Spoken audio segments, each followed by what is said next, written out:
Hola a todos, mi nombre es Richard Cota, estudiante de la Facultad de Derecho de la Universidad de Yacambú, expediente CJP 161000409.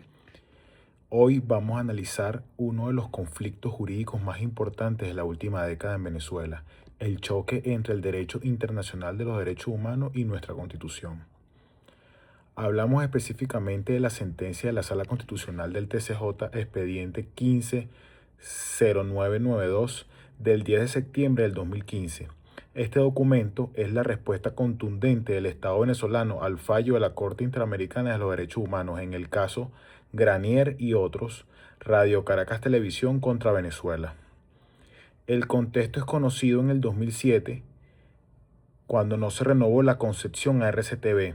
Años después la Corte Interamericana condenó al Estado, pero lo interesante para todos como estudiantes de Derecho es la respuesta del TCJ. La Procuraduría General solicitó lo que llamaron un control de convencionalidad, pero la Sala lo redefinió como un control de constitucionalidad de un fallo internacional. El objetivo, determinar si esa sentencia extranjera podía ejecutarse en Venezuela sin violar nuestra soberanía. Para entender la decisión del TCJ, primero veamos qué ordenó la Corte Interamericana. Básicamente dijo que Venezuela violó la libertad de expresión y el debido proceso al no renovar la concesión por motivos políticos. Y que ordenó como reparación dos cosas claves. Uno, restablecer la concesión de la frecuencia del Canal 2 a RCTV. 2. Y abrir un proceso nuevo y transparente para adjudicar esa frecuencia. Aquí es donde el TCJ identifica lo que llama una incongruencia fundamental.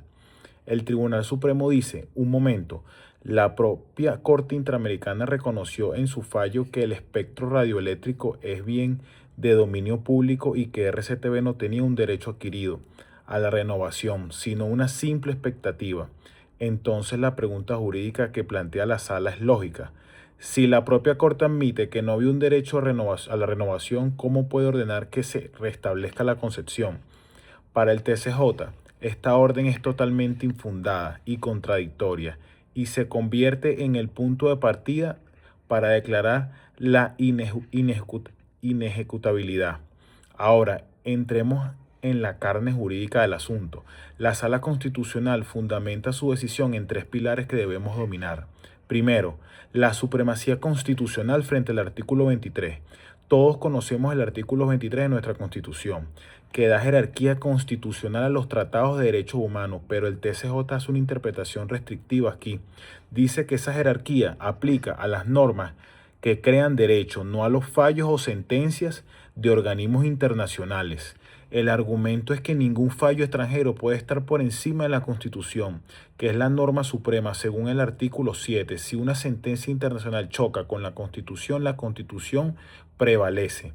Segundo, la protección de personas jurídicas. El TCJ ataca el fallo argumentando que la Convención Americana protege a seres humanos, no a empresas.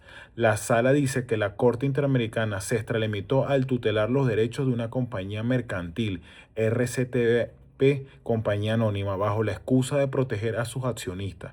Para el TCJ, ordenar la devolución de la concesión es proteger el patrimonio de una empresa, no a los derechos humanos de personas naturales.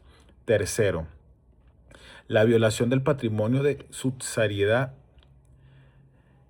Este es un punto procesal clave. El sistema interamericano subsidiario, es decir, solo actúa cuando la justicia interna falla o se agota. El TCJ acusa a la Corte Interamericana de Derechos Humanos de ignorar que en Venezuela todavía existan juicios abiertos. Sobre el caso de RCTV, al saltarse estos procesos internos y desestimar la excepción del agotamiento de recursos que planteó el Estado, la Corte habría violado su propia convención y cometido una injerencia en la soberanía judicial venezolana. En conclusión, ¿qué decidió la Sala? Declaró que el fallo de la Corte es inejecutable. Lo calificó como una grave afrenta a la Constitución y sugirió incluso denunciar una desviación de poder de los jueces internacionales ante la OEA. Para nuestra cátedra de clínica jurídica, este caso nos deja una reflexión profunda sobre la tensión entre soberanía y justicia internacional. El TCJ, un precedente contundente en Venezuela, el último intérprete de la constitucionalidad no es el Tribunal Internacional, sino la Sala Constitucional. Se redefinió el alcance del artículo 23 cuando dejando claro que la apertura de derecho internacional tiene un límite infranqueable, la propia Constitución y la soberanía del Estado.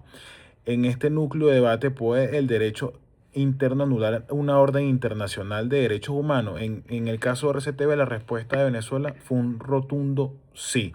Muchas gracias.